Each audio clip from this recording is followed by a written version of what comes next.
बोलने के लिए कुछ स्पेशल वर्ड्स और कुछ स्पेशल स्ट्रक्चर की जरूरत हमेशा पड़ती है। अगर आप बिगनर्स हो या एडवांस लर्नर हो, आज की इस वीडियो आप दोनों के लिए बहुत ही ज्यादा इंपॉर्टेंट है, क्योंकि आज की इस वीडियो में आपको कुछ अलग चीज बताने वाली हूँ।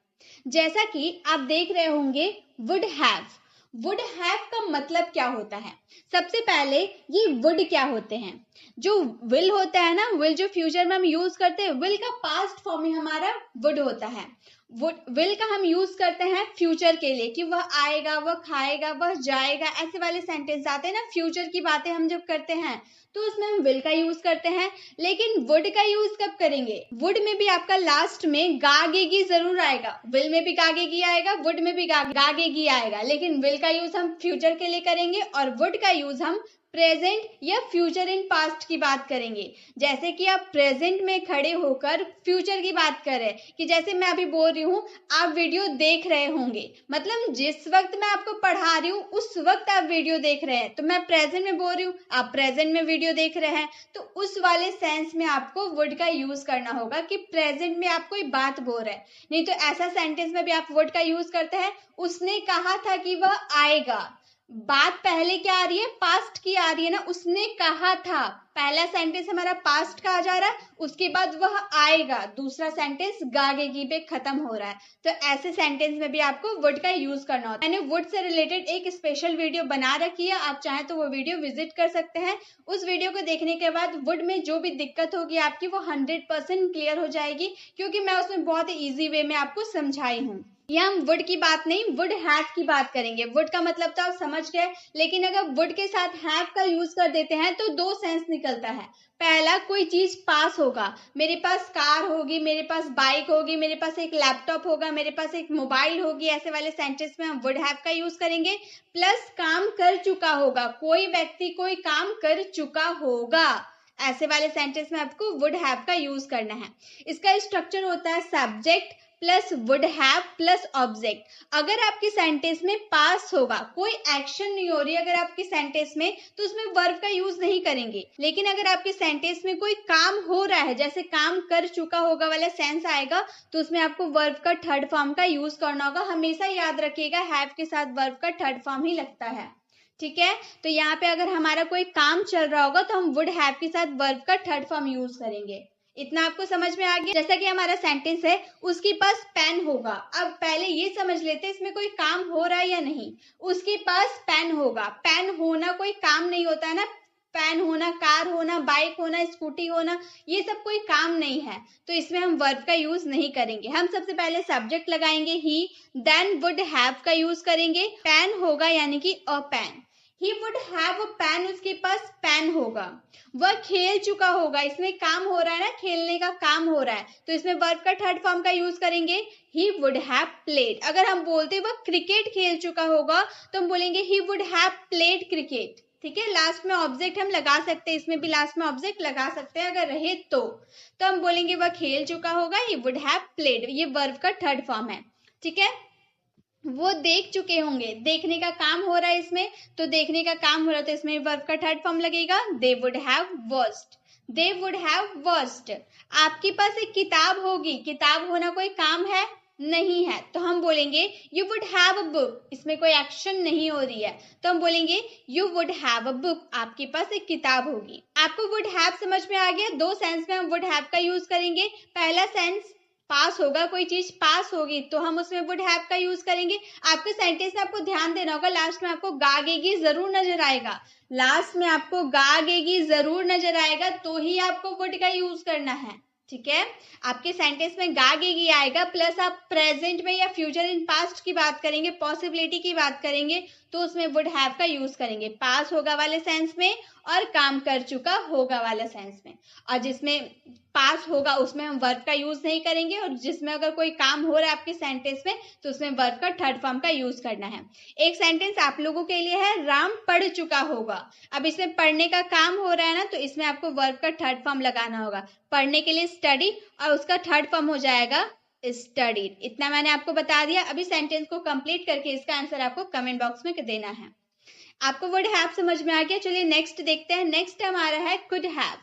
कुड हैव, कुड का मतलब होता है सकता था, कोई काम कर सकता था, और जब उसमें हैव लगा देते हैं तो कर सकते थे।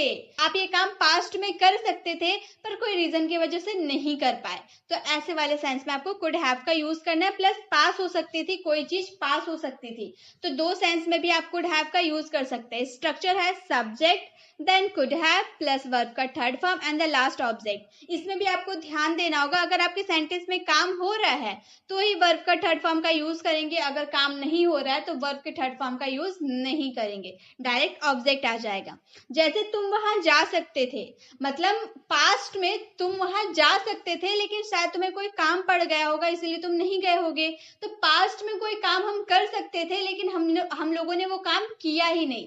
ऐसे ही वाले सेंटेंस में आपको कुड हैव का यूज करना है, ठीक है, ध्यान से आपको कुड हैव का यूज करना है। तुम वहां जा सकते थे, you could have gone there. यहाँ पे वहां जाने का काम हो रहा है ना, इस जाने का हमारा गो होता है, सेकेंड फॉर्म हमारा वेंट हो जाता है और थर्ड फॉर्म हमारा गॉन हो जाता है। ये हम लोगों ने पढ़ा है ना, गो वेंट गॉन, तो जाने के लिए थर्ड फॉर्म लगा दिए gone. You could have gone there, तुम वहां जा सकते थे।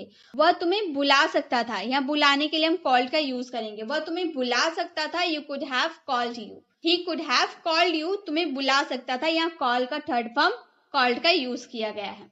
वह तुम्हारी मदद कर सकता था, वह पास्ट में तुम्हारी मदद कर सकता था, शायद कोई रीजन होगा इसी वजह से वो नहीं किया होगा, तो बोलेंगे he could have helped you. यहाँ पर हेल्प का थर्ड फॉर्म हेल्प्ड का यूज किया गया है। वह इंग्लिश बोल सकता था, उसके अंदर ये एबिलिटी थी इंग्लिश बोलने की, लेकिन वो पास्ट में कोई रीजन की वजह से उसको उस समय इंग्लिश नहीं समझ में आ रही होगी, इसलिए वो नहीं बोल पाया। He could have spoken English, spoken speak का थर्ड फॉर्म स्पोकन का यूज किया गया है। एक पास हो सकती वाली सेंटेंस में भी हम इसका यूज कर सकते हैं, जैसे तुम्हारे पास कार हो सकती थी, पास हो सकती थी बोल रहे, तो हम बोलेंगे you could have a car. You could have a car, आपके पास एक कार हो सकती थी। अब ये पास हो सकती थी वाले समझ में आ गया, कोई काम हो सकता था ये भी समझ में आ गया। एक सेंटेंस आप लोगों के लिए, वह तुम्हें आमंत्रित कर सकता था। यहाँ आमंत्रित के लिए हम इनवाइट का यूज करेंगे, ठीक है, इनवाइट, आमंत्रित के लिए इनवाइट होता है लेकिन इसमें हम थर्ड फॉर्म यूज करेंगे तो इनवाइटेड हो जाएगा, ठीक है, इनवाइट का थर्ड फॉर्म इनवाइटेड हो जाएगा। तो आप इसका आंसर कमेंट बॉक्स में दीजिएगा। कैन हैव का मतलब होता है पास हो सकता है, कोई चीज पास हो सकता है प्रेजेंट में, इसमें कोई काम नहीं हो रहा है, इसमें सिर्फ हम बोल रहे पास हो सकता है, प्रेजेंट में कोई सामान मेरे पास हो सकता है। ऐसे वाले सेंटेंस में हम कैन हैव का यूज करेंगे। Subject then can have plus object. उसके पास पैसे हो सकते हैं, उनके पास पैसे हो सकते हैं, इसकी पॉसिबिलिटी है कि उनके पास पैसे हो सकते हैं। They can have money, they can have money, उनके पास पैसे हो सकते हैं। उसके पास घड़ी हो सकती है, वो हमेशा मैंने उसे पहनते हुए देखा है, तो उसके पास घड़ी हो सकती है। He can have a watch, he can have a watch. मेरे पास एक कार नहीं हो सकता, नेगेटिव सेंटेंस, मेरे पास एक कार नहीं हो सकता है, I can't have a car, I can't have a car. क्या मेरे पास एक मोबाइल हो सकता है, interrogative sentence, can I have a mobile, can I have a mobile. एक सेंटेंस आप लोगों के लिए, ये नेगेटिव प्लस इंट्रोगेटिव दोनों है। क्या उसके पास एक मोबाइल नहीं हो सकती है, क्या के लिए सबसे पहले आपको कैन का यूज करना होगा, देन आपको उसके पास, उसके के लिए ही का यूज करना होगा, उसके बाद ही आप नॉट का यूज कीजिएगा। अगर आपको कैन और नॉट को एक साथ लिखना है स्टार्टिंग में तो आप कांट का यूज कीजिएगा, लेकिन स्टार्टिंग में आप कैन नॉट नहीं बोल सकते, कैन नॉट ही नहीं बोल सकते, ठीक है। अगर आपको स्टार्टिंग में कैन और नॉट का यूज करना है तो कॉन्ट्रैक्शन में कीजिएगा, कांट करके कीजिएगा, नहीं तो आप कैन ही नॉट भी कर सकते हैं, ठीक है। तो इसका आंसर आपको कमेंट बॉक्स में करना है। नेक्स्ट है हमारे मस्ट हैव। मस्ट का मतलब भी समझ में आ गया, जरूर, मस्ट, आपको जरूर मेहनत करनी चाहिए, आपको जरूर अभ्यास करना चाहिए, मतलब जरूर, अवश्य या पक्का वाले सेंस में आपको मस्ट का यूज करना है। तो मस्ट हैव का मतलब होगा जरूर होगा, आपके पास कोई बात, आपके पास कोई सामान जरूर होगा। अब इसमें भी कहा कि यार आप बोलेंगे वुड का यूज नहीं कर सकते, जरूर, लेकिन यहाँ तो हम जरूर का बात कर रहे हैं ना, जरूर है तो मस्ट ही लगेगा, वुड नहीं लगेगा, ठीक है। तो इसका स्ट्रक्चर होगा subject must have plus object. जैसे उसके पास जरूर कार होगी, वह हमेशा कार से घूमता है, तो उसके पास अवश्य या पक्का या जरूर कार होगी, तो बोलेंगे he must have a car, he must have a car, उसके पास जरूर कार होगी। वह जरूर खेल चुका होगा, यहाँ पर काम हो रहा है ना, खेलने का काम हो रहा है, तो बोलेंगे he must have played, verb का थर्ड फॉर्म, ठीक है, वर्ब का थर्ड फॉर्म है ये। ही मस्ट हैव प्लेड, वह जरूर खेल चुका होगा। तुम जरूर पढ़ चुके होंगे, you must have studied, you must have studied. मुझे ऐसा लग रहा है कि तुम जरूर पढ़ चुके होगे, यू मस्ट हैव स्टडीड। तुम्हारे पास जरूर लैपटॉप होगा, तुम हमेशा लैपटॉप से काम करते हो भाई, तो तुम्हारे पास जरूर लैपटॉप होगा। You must have a laptop, you must have a laptop. तो मस्ट का यूज हम करेंगे, मस्ट हैव का यूज करेंगे जरूर होगा या फिर कोई काम जरूर कर चुका होगा, ऐसे वाले सेंस में आपको मस्ट हैव का यूज करना है। एक सेंटेंस आप लोगों के लिए है, पापा के पास जरूर स्कूटी होगी, इसमें कोई काम नहीं हो रहा, तो इसमें आपको वर्ब का यूज नहीं करना है, इसके जैसे पहले वाले सेंटेंस के जैसे आपको बनाना है। ठीक है, नेक्स्ट है हमारे विल हैव। विल हैव का यूज करेंगे, पास होगा या चुका होगा। ये विल है यानी कि ये हमेशा फ्यूचर के लिए यूज होगा। वुड हमारा यूज होता था प्रेजेंट और फ्यूचर इन पास्ट के लिए, लेकिन विल यूज होगा फ्यूचर के लिए। पास होगा, कोई सामान फ्यूचर में हमारे पास होगा या वो काम कर चुका होगा। उसके पास पेन होगा, फ्यूचर में अभी वो खरीदेगा तो फ्यूचर में उसके पास पेन होगा। He will have a pen, he will have a pen, उसके पास पेन होगा। वह खेल चुका होगा, ये हमारा फ्यूचर परफेक्ट का सेंटेंस है। वह खेल चुका होगा, कोई काम कंप्लीट कर चुका होगा, तो इसमें वर्ब का थर्ड फॉर्म हम लोग लगाएंगे, बोलेंगे ही will have played, he will have played, वह खेल चुका होगा। वो देख चुके होंगे, वे देख चुके होंगे। दे विल हैव वॉच्ड, इसमें भी काम हो रहा है ना, वर्ब का थर्ड फॉर्म का यूज किए वॉच्ड। वह देख चुके होंगे, they will have watched. Ram पढ़ चुका होगा, राम फ्यूचर तक पढ़ चुका होगा। Ram will have studied, Ram will have studied, Ram पढ़ चुका होगा, राम विल हैव स्टडीड। आप प्रैक्टिस कर चुके होंगे, इसका आंसर आपको कमेंट बॉक्स में करना है। आई होप आप प्रैक्टिस कर रहे होंगे, जो मैं आपको सिखा रही हूँ आप अच्छे से प्रैक्टिस कर रहे होंगे, तो इसका आंसर आपको कमेंट बॉक्स में करना है कि आप प्रैक्टिस कर चुके होंगे। इसमें आपको विल हैव का यूज करना है। नेक्स्ट है हमारे शुड हैव। शुड हैव का यूज करेंगे, पास होना चाहिए या चाहिए था, कोई सामान पास होना चाहिए था या फिर चाहिए था वाले सेंस में आपको शुड हैव का यूज करना है। अगर पास होना चाहिए था हम बोलेंगे तो इसमें वर्ब नहीं होगा, लेकिन अगर चाहिए था हम बोल रहे हैं तो इसमें वर्ब का यूज होगा। वर्ब के थर्ड फॉर्म का यूज करेंगे हम इसके साथ। ठीक है, जैसे तुम्हारे पास किताब होनी चाहिए, किसी को एडवाइस दे रहे हो आप, शुड का यूज ही होता है एडवाइस और सजेशन देने के लिए। तो हम बोले तुम्हारे पास किताब होनी चाहिए, पास होनी चाहिए, तो बोलेंगे you should have a book, you should have a book, तुम्हारे पास किताब होनी चाहिए। उसे वहां जाना चाहिए था बोल रहे हैं ना, उसे वहां जाना चाहिए था, काम हो रहा है, जाने का काम हो रहा है, तो बोलेंगे he should have gone there. यहाँ भी गो का थर्ड फॉर्म गॉन का यूज किया गया है, जाने के लिए गो यूज होता है और थर्ड फॉर्म यूज करना तो गॉन हो जाएगा। He should have gone there, उसे वहां जाना चाहिए था।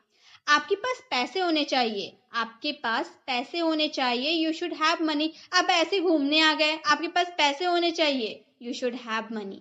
क्या आपको वहां जाना चाहिए था, इंट्रोगेटिव सेंटेंस क्वेश्चन पूछ रहे हैं हम, क्या आपको वहां जाना चाहिए था, should you have gone there, should you have gone there का क्या आपको वहां जाना चाहिए था।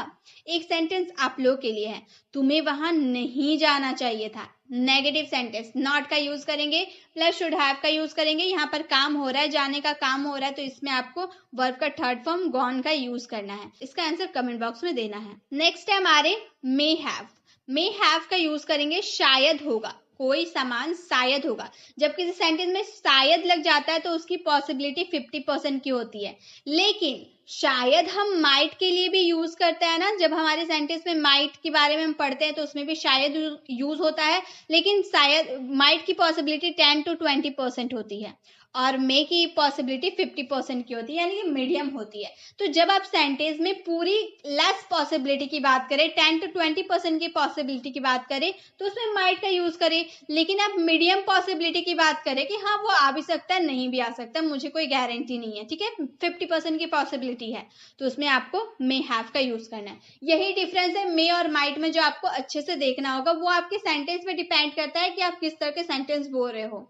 जैसे अगर मैं बोलूं उसके पास शायद कार होगी, मुझे 50% भरोसा है, मुझे यकीन है, 50% मैं श्योर हूं कि उसके पास कार होगी, तो बोलेंगे he may have a car, he may have a car. लेकिन अगर मेरे पास पूरी लेस पॉसिबिलिटी होती कि उसके पास कार होगी, अब होगी या नहीं मुझे नहीं पता, मैं बस अपनी पॉसिबिलिटी के हिसाब से बोल रही हूँ, 10 to 20% की पॉसिबिलिटी है कि उसके पास शायद कार होगी, तो बोलेंगे he might have a car. May के जगह आपको बस माइट का यूज कर देना है, बाकी सेंटेंस हमारा सेम रहेगा। ठीक है, वह शायद खेल चुका होगा, इसमें काम हो रहा है ना, शायद खेल चुका होगा, मुझे लगता है 5 बजे वो खेल चुका होता है, तो शायद 5 बज चुके हैं, वो खेल चुका होगा, तो हम बोलेंगे he may have played. He may have played. अगर मैं बोलूं कि मुझे नहीं पता वो कब खेल कर उठता है, तो शायद वो खेल चुका होगा, मेरी पॉसिबिलिटी बिल्कुल कम है, तो बोलेंगे he might have he might have played. He might have played. तुम शायद पढ़ चुके होगे, 50% की पॉसिबिलिटी हुई तो बोलेंगे यू मे हैव स्टडीड। अगर 10 to 20% की पॉसिबिलिटी हुई तो बोलेंगे यू माइट हैव स्टडीड। शायद उनके पास पैसे होंगे शायद, they may have money, they may have money. शायद उनके पास पैसे होंगे, 10 to 20% की पॉसिबिलिटी है, तो बोलेंगे दे माइट हैव मनी। बाकी सारे सेम होते हैं, बस मे माइट को फर्क इतना होता है कि मे के पॉसिबिलिटी 50% होती है और माइट की पॉसिबिलिटी बिल्कुल लेस होती है। जब आपको अपनी सेंटेंस में बिल्कुल लेस पॉसिबिलिटी शो करनी हो तो उसमें माइट का यूज आप करिएगा। ठीक है, आपको समझ में आ गई। अब एक सेंटेंस आप लोगों के लिए, शायद आज बारिश होगी। इसका 2 तरह से आपको रिप्लाई करना है, मे का यूज भी करके करना है और माइट का भी यूज करके करना है। ठीक है, आपको 50% की पॉसिबिलिटी भी शो करनी है, 10 to 20% की पॉसिबिलिटी भी शो करनी है, और इसका आंसर कमेंट बॉक्स में देना है। नेक्स्ट एंड द लास्ट हमारा है used to have. Used to have का हिंदी मीनिंग होता है हुआ करता था, ये पास्ट हैबिट को शो करता है। पास्ट हैबिट यानी कि हमारी जो पुरानी आदत होती है ना, पास्ट की जो आदत होती है उसको शो करता है कौन, यूज्ड टू हैव।